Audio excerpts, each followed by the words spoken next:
I knew something was off the second I saw the janitor flinch when I said good morning. We'd done that same awkward nod dance for 9 years, him with the mop, me with the overstuffed accordion file. But that day, he looked at me like I was already a ghost, like someone told him the compliance lady had an expiration date, and it was today. I walked the long beige hallway like I always did.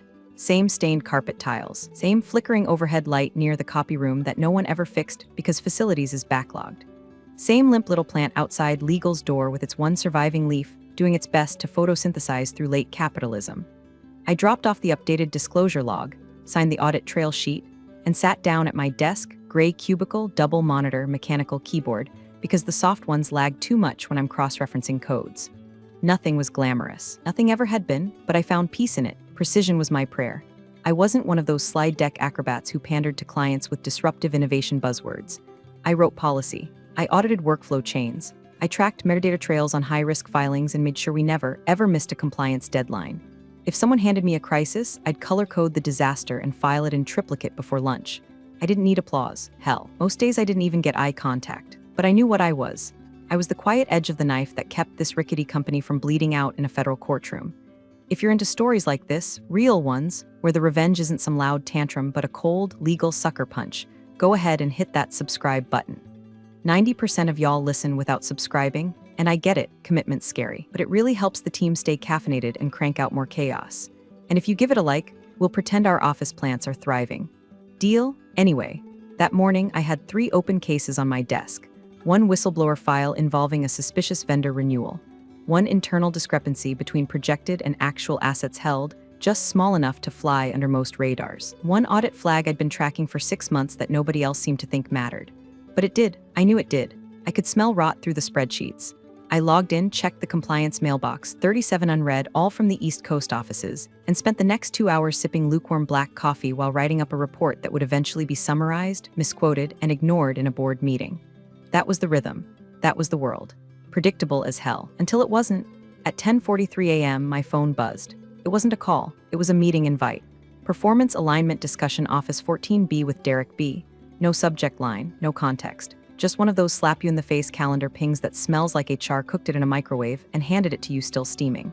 Derek, my boss. The guy who used Synergy as a threat and once asked me what FCPA stood for during a client dinner. He'd been promoted 6 months ago and had spent most of that time trying to streamline overhead.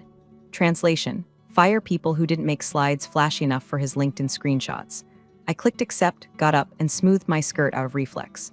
On the way to Office 14B, I passed 3 departments I'd kept legally afloat during investigations no one even knew happened. Past people who didn't look up, who never did, because I was the wallpaper. Beige, quiet, dependable, until I wasn't. I opened the door to 14B and stepped inside. Derek didn't even pretend to stand up. He gestured toward the chair across from him like he was handing scraps to a dog. His tie was loose, his laptop open, a legal pad sitting beside it like he'd scribbled a few talking points during his morning bowel movement. "You probably know why you're here," he said. I did, but I let him monologue anyway. "I'll keep this short," Derek said like he was doing me a favor. He didn't look up from his legal pad, just kept twirling a Montblanc pen like it made him smarter. "We're making structural adjustments. Streamlining non-revenue roles. You're being let go effective today." I blinked, that was it. No review, no warning. No thank you for your decade of silent, airtight labor that kept our asses out of jail. Just streamlining. Like my job was a back fat roll on the corporate waistline. He finally looked up when I didn't respond. Smirked. "Look, I know your title sounds impressive. All that senior regulatory liaison and compliance oversight stuff." He actually did air quotes. "But let's be honest, it's mostly clerical, right?" Clerical. I stared at him. Not in disbelief, no. I'd seen the writing on the wall the second he tried to push through that vendor renewal without a second reviewer last month. But it still hit like a gut punch dipped in battery acid. "Derek," I said, voice calm, "do you even know what I do?" He leaned back like I was proving his point. "Exactly, that's part of the problem. You're smart, you work hard, but the role is opaque, not measurable, not scalable." "Not scalable," I repeated like I was taste testing the phrase. "Interesting, did legal sign off on this termination?" "HR's aware," he said quickly. "This isn't personal, it's just business. You'll get the standard package, 2-month severance, COBRA and all that." I could see it now, the HR goblin crouching behind the scenes, avoiding eye contact, already printing the exit documents with the wrong middle initial. They always messed that up. "Take the rest of the day to gather your things," Derek added. "IT will deactivate your credentials by 3 p.m. He stood up, already dismissing me from his brain, the way you swipe a push notification. Then, like he just remembered something that amused him, he added, "I always thought your title was a bit inflated anyway." But hey, it looked good on paper. Inflated, I nodded once, slowly. Because here's the thing about inflated titles in corporate America. Sometimes they're ego flab, and sometimes they're loaded weapons pointed directly at liability. Mine wasn't decorative. It was regulatory, legally binding. My name was on documents Derek didn't even know existed. My signature was part of a web of federal touchpoints, SOX, FCPA, SEC correspondence threads. I wasn't just some glorified secretary with a penchant for bullet points. I was the reason our last 2 quarterly reviews didn't result in federal subpoenas. But I didn't say any of that. I didn't throw the binder of flagged transactions on his desk or call him out on the 2 emails he BCC'd to procurement that would make a forensic auditor drool. Instead, I looked him dead in the eye and said, understood, because I didn't need to argue. I didn't need to beg. I didn't need to rage. I just needed to follow protocol. My protocol, the one I wrote. I walked out of office 14B, back through the maze of cubicles, past the woman in sales who once sent a confidential client file through her personal Gmail, past the guy in marketing who thought VPNs were optional, past the intern who'd asked me last week if HIPAA applied to car insurance. None of them looked up, but I wasn't invisible anymore. I was radioactive. My badge still worked. That was their first mistake. I tapped it against the reader, half expecting an error beep. But the light blinked green and the glass door slid open like it was just another Tuesday. No escort. No sad HR chaperone pretending they cared. Just me, a silent office full of humming fluorescent lights, and a checklist I'd written 5 years ago titled Compliance Officer Termination Protocol Voluntary or Involuntary. It wasn't dramatic. There was no cinematic music swelling in the background, no thunder rumbling in the distance. Just a keyboard, a familiar login screen, and the dull, rhythmic tapping of my fingers like Morse code for vengeance. First item, archive all locally stored compliance logs. Second, document all unresolved high-risk cases. Third, inventory all pending disclosures, incident reviews, audit trails. Fourth, forward outstanding regulatory matters to proper federal bodies. Simple, boring, even, but line 4 was the wrecking ball. See, it wasn't just about sending some files, it was about the who. My role, that inflated title Derek mocked, came with direct relationships. SEC, FINRA, PKOB, DOJ for the merger case we quietly killed last March. My name wasn't just on emails, it was on Form 1662 filings, on digital chain of custody receipts. I wasn't a clerk, I was the contact of record. So when I opened the secure compliance directory and started dragging folders into my encrypted mail queue, I wasn't being petty. I was being precise. Case 4582B, flagged vendor inconsistencies tied to expense reports Derek personally signed. Case 4799C, internal IT audit noting a suspicious volume of wiped drives 2 days before a quarterly close. Case 4811Z, a whistleblower report I'd been nurturing for months, cross-referenced with timestamps, invoices, Slack messages, and one very stupid selfie someone took in the warehouse with sensitive material in the background. Each folder had its own integrity hash, proof of access, and a digital trail leading straight to the executive suite. Some had been closed by Derek with the kind of cursory email a freshman would use to end a group project. I reopened them, flagged them, attached a clean summary note for each one. Then came the addresses. You don't send these kinds of things to info@inboxes. No, you send them to names, real ones. The people I'd spent 10 years shaking hands with at annual oversight briefings, nodding silently across rectangular hotel ballroom tables covered in stale bagels and federal coffee. I knew them, they knew me. And the moment those files landed in their inboxes, no Derek too, I added a short note at the top of the master file. Per section 6.4.3 of our internal regulatory closure policy, the following unresolved cases are hereby escalated upon personnel change. All documentation attached is final, verified, and was archived prior to credential deactivation. Respectfully, name. Then I hit send. The files took a moment to queue. I watched the progress bar creep forward, 22%, 47%, 83%, until each package was sent, logged, and archived in my personal compliance exit report. I uploaded the report to the SharePoint, timestamped it, and marked it final in the header. Then I deleted all my local temp files, cleared the cache, logged out. It was done. No theatrics, no public meltdowns, no email CC storms, just a quiet little digital avalanche. Loosed from the desk of the woman, they didn't bother to walk out. My computer screen faded to the lock screen. My reflection looked back at me from the black glass. Calm, methodical, almost serene. That was the moment I knew I hadn't overreacted. I had underplayed it, by a mile. That night, I sat in my apartment with a glass of wine that tasted like battery acid and stared at the ceiling like it might blink first. You'd think vengeance, real, federal-grade vengeance, would feel cleaner, cinematic, maybe like I'd pulled off a heist in stilettos. But no, it felt like I had a concrete block parked on my chest and a 1,000-yard stare I couldn't shake. Was it too much? Had I gone too far? I mean, sure, everything I sent was factual. Documented, verified. There wasn't a single exaggerated sentence or out-of-context screenshot in the whole pile. But there's a difference between following protocol and activating a slow-motion legal guillotine. I wasn't blind to that. The whole apartment felt too quiet, the kind of quiet that hums like a held breath. My cat Beans sat on the windowsill judging me with the same blank expression he used for everything from thunderstorms to spilled kibble. His tail twitched once, like he was processing a moral dilemma. Then he curled back into a loaf and went to sleep. I wish I could have done the same. Instead, I walked to the kitchen, opened the fridge, closed it again, opened the freezer, considered vodka, opted for leftover pad thai and a granola bar, sat back down, checked my phone, no texts, no calls, no sirens in the distance, no breaking news alerts. Maybe that's what messed with my head the most. Nothing happened. I just fired off enough legal tinder to light a bonfire under half the C-suite, and the world still turned like I'd sent a weather report. Was I naive to think the regulators would move fast? Or worse, had I misread the whole thing? What if no one cared? Maybe Derek was right. Maybe my job was clerical. Maybe all I did was flood some poor intern's inbox with a bunch of flagged spreadsheets they'd archive under low priority and forget by Monday. That was the thought that made my stomach lurch. Not that I'd blown up my career, that it wouldn't even matter. I curled up on the couch in an old hoodie I stole from my ex, flipped on some mindless reality show, and tried to lose myself in the chaotic lives of people whose biggest concern was who kissed who in a hot tub, but my brain kept rewinding. Back to the vendor logs, the audit trails, Derek's smug little smirk. The moment his pen stopped spinning and his voice dripped condescension like motor oil. No, it had to matter. Even if they buried the evidence, even if the regulator shrugged and moved on, even if nothing came of it, at least it wouldn't be my silence that let them get away with it. I could live with being ignored.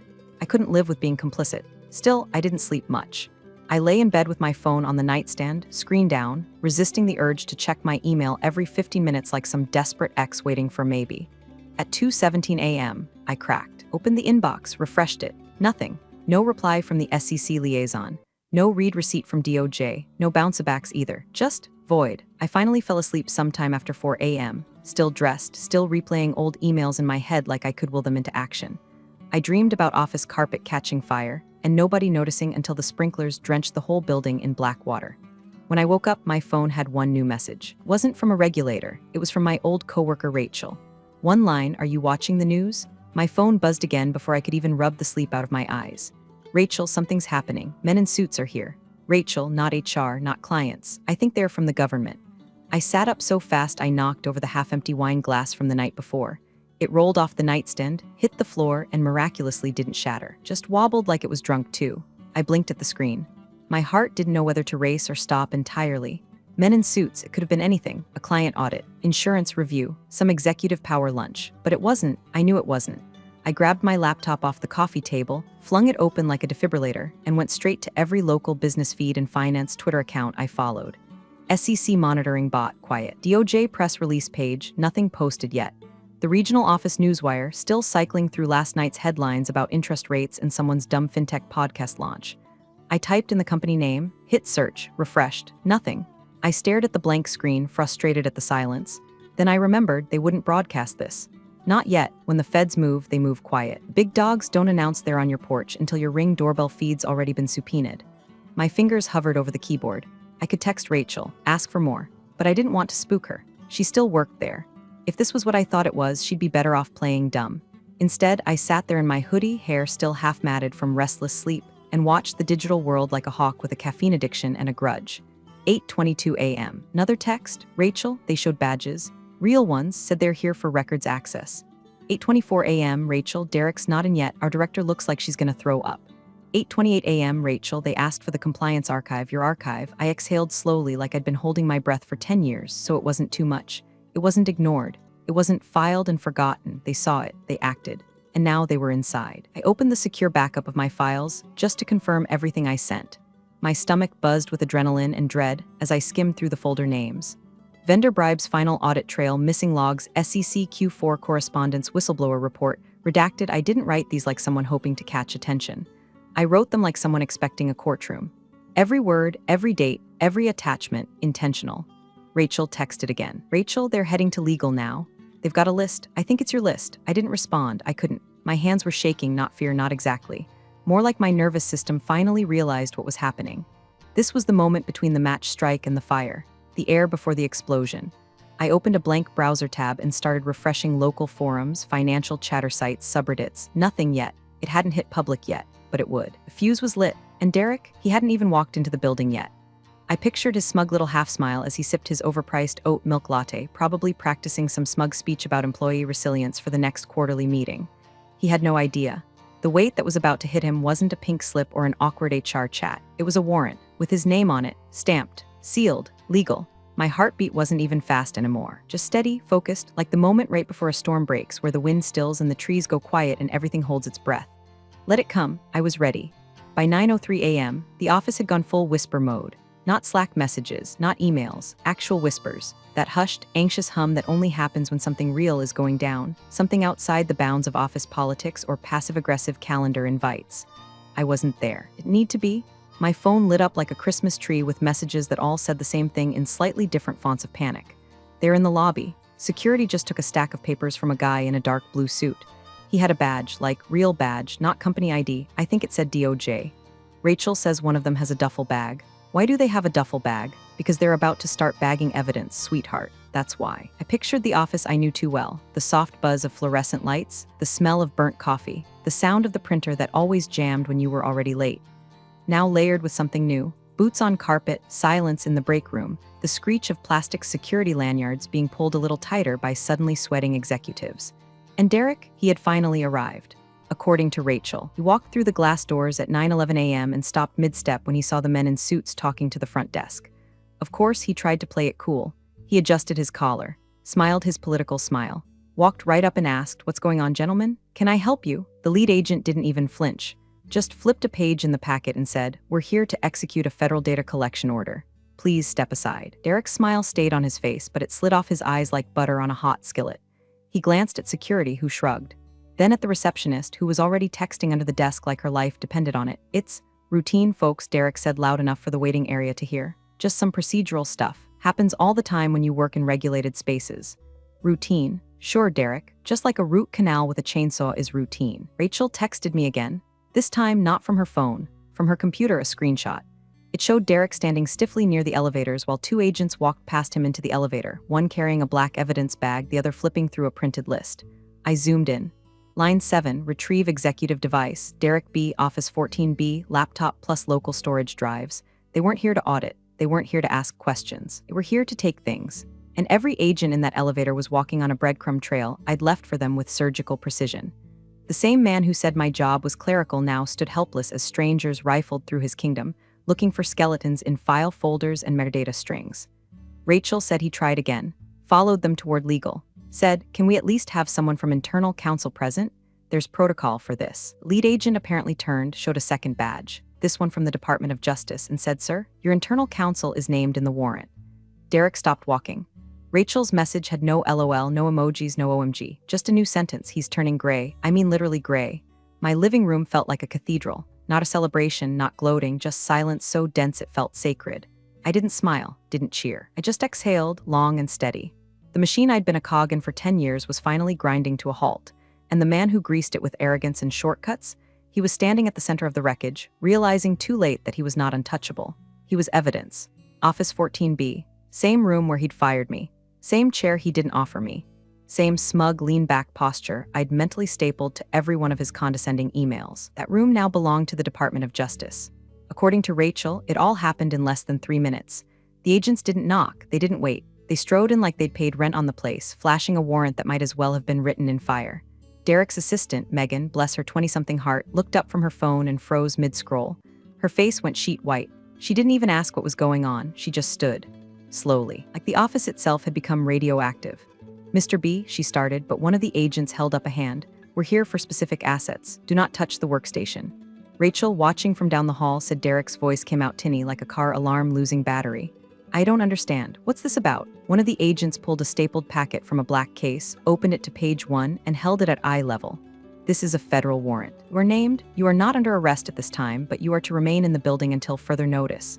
He didn't blink, didn't speak. Just stared at the paper like it was in hieroglyphics, like maybe if he squinted hard enough, he could make the words say something else, something less apocalyptic. Then they started unplugging things. The laptop, still warm from his fingers, powered down as they slid it into an anti-static sleeve.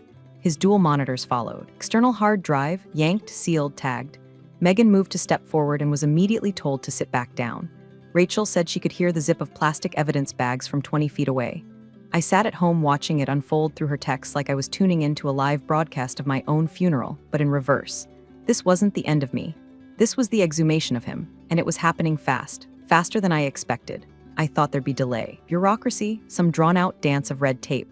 But no, the files I'd sent had been so airtight, so cross-referenced, so irrefutable that they didn't need to ask Derek anything. They already knew, and that was the part that shocked me. I didn't expect them to move this fast. I didn't expect him to fold this fast.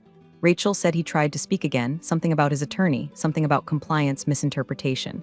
But his voice cracked halfway through the sentence. He sat down hard like the chair had been pulled halfway out and he just gave up on balance. They took his phone. Not asked, took, bagged, tagged. Then came the best part. The agent closest to his desk picked up a yellow legal pad, flipped through the first few pages and asked deadpan, "Did you author these notes on November 12 regarding the retroactive vendor payments?" Derek didn't answer. The agent didn't push. He just ripped the page out, folded it once, and added it to a growing folder labeled Exhibit C. That folder, I realized, probably had my email headers in it, my audit logs, my metadata trail, all filed under my final action as a compliance officer. Termination protocol, regulatory notification, executed. And now they were here, inside the dragon's mouth, pulling out the bones. I leaned back on my couch, still in sweatpants, still barefoot, and let out a breath I hadn't even known I was holding. A victorious breath, not some Hollywood cheer, just awe. It was actually happening. The same man who had smirked when he said my title was inflated, he was sitting in a gutted office, watching agents seal up his entire digital existence in padded envelopes and chain of custody boxes. He wasn't the boss anymore. He was an exhibit. By noon, it was no longer whispers. It was gospel. The kind of news that travels through elevator silences and Slack emojis, through nervous laughter in break rooms and vague calendar blocks titled Team Sync. Someone from legal cried in the parking garage. IT went dark, every monitor blue-screened, every login frozen like the whole system got stage fright. The company was under active federal investigation, and everybody knew, not officially of course. No email went out, no all-hands scheduled. You don't need a press release when agents and Navy windbreakers are carrying boxes out the front door marked evidence sealed. You don't need confirmation when half the executive suite's names disappear from the org chart overnight. Rachel's final text that day was a blurry photo, taken from the stairwell window overlooking the back lot. Derek, no jacket, no laptop bag, no swagger. Just a man in a crumpled dress shirt being escorted, not accompanied. Not flanked, escorted to an unmarked sedan by two agents who looked like they hadn't smiled since the Bush administration. His face had gone that sickly, waxy color you only see on overlit wedding cakes, and people who have just realized they're legally screwed. He didn't look back at the building, didn't wave to anyone, just got in, silent, swallowed whole by the machine he thought he controlled. They didn't even let him pack his office. He had someone from facilities toss his personal items into a cardboard box, plant, mug, a sad little world's okayest manager plaque. Left the box at reception like a dry cleaning drop-off no one wanted to claim. And me? I didn't go back, didn't show up for a victory lap, didn't text "I told you so" to anyone. I just sat at home, coffee in hand, feet on the windowsill, watching a slow rain drizzle down the glass like the world itself was rinsing something off. No headlines broke that day. No big reveal. No viral tweet. Just consequence moving with quiet efficiency. They would try to spin it, of course. Compliance incident under review. Maybe some new interim leadership announcement. Maybe a LinkedIn post about organizational resilience in times of uncertainty.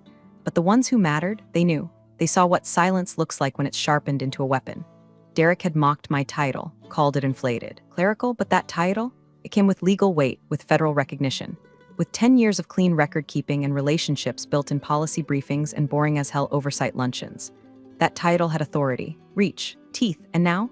That title was the reason his computer was in an evidence bag and his future was being reviewed under fluorescent lighting by someone who probably hadn't smiled since Enron. I didn't celebrate. There was nothing to celebrate. It wasn't revenge, it was gravity. And Derek had finally learned what it felt like to fall. Big thanks for watching, you sneaky seniors. Subscribe to keep the coffee pot brewing revenge. Your ex-colleagues won't know what hit him.